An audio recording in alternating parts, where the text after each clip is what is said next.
Hi, this is Chuck Felder. This is a brief video to show you how to use the PT Budget Workbook. You start out by, in column I, filling in your year-to-date data. So typically we do this in October or so once we have 9 or 10 months worth of data.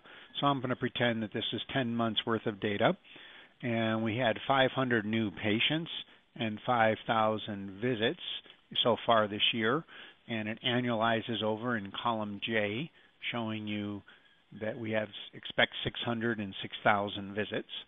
And by the way, everything I'm telling you here is pretty much explained under the instruction sheet.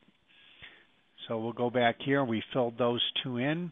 Let's fill in some charges. Say we had $750,000 worth of charges, and our income year to date was $490,000, and we had about $10,000 in miscellaneous services income. And we'll continue to go down here and plug in a few numbers and just say we had about $142,000 of payroll wages to PTs. And we get into the owner's wage, or rather office staff, we're going to put in $49,000 there. And for the owner, $102,000, the standard we use in benchmark.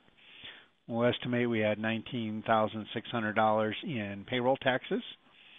And then we're going to slide down and fill in advertising just to give you something in the variable expense area, $9,800 there. And then we'll add $55,000 into our facility rent. So once we get all that in, and we have our current year data through a given time frame, in this case the first 10 months in, we go over and we plug in what we want our growth rate to be. We plug that into cell M2. Here I have a conservative 3%. I'm just going to change that to 5 just so you can see the change there. Then our job is to go to the staff information tab, and there we begin to put in the key significant labor costs that you're going to have. As a service industry, our biggest cost is labor. So we'll put in the owner first. Oops, went up a line there. Put in the owner first, and go over here and say they're going to treat patients 30 hours a week, manage and market 5 hours each. Gives them 40 hours, which we wish we would only work 40 hours as an owner, right? And we have $102,000 as our benchmark standardized wage. If you had additional owners, you'd enter them in here. In this case, we don't, so we're just going to highlight those and click Hide to get rid of them, just so we can read things a little bit easier. We're going to go here and say our first therapist is Mickey Mouse. And Mickey earns $38 an hour, works 40 hours a week, and we expect to give him about a $1,000 bonus for the year. It shows that Mickey would earn $80,000 for the year. We have a second therapist, Donald Duck, and Donald earns about $40 an hour, but only works 20 hours a week and won't receive a bonus. And we don't have many other therapists, so we're going to hide those areas. We don't have any PTAs or any trainers, so we're going to hide all of those areas. No other service providers. We do get down to techs, and we do have some techs. So our tech is Walt Disney, and Walt earns $10 an hour and works 35 hours a week. And we don't have any other techs, so we'll hide more of those lines to make it easier to see. And we have our office staff, and we have Mary Efficient as our office manager. She earns $25 an hour and works 40 hours a week. And then we have part-time mom working for us, Janet Mom, earning $12 an hour, working 30 hours a week. And we don't have any other office staff, so we'll hide more of those. And that just helps us see everything in one quick view. So this is the most important part for you to work on very carefully, is get your staffing correct.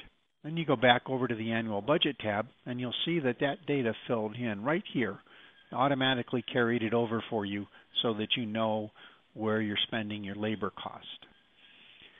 Then we put on our crystal ball hat and we go into column C and we fill in these blue cells. And we look over here and see that in column J we had 600 estimated visits for the year. Our 5% growth rates would make it 630. So I think we're going to do actually a little better than that. I'm going to plug in 640. We do the same thing for visits. It shows annualized at 6,000, 5% growth at 6,300. Let's say we're going to do 6,500.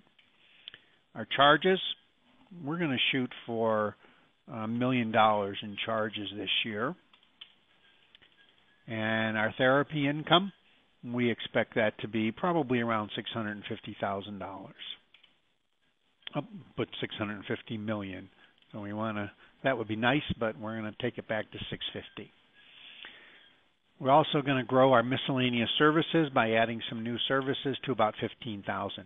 So now I'm predicting income for this year of about 665,000.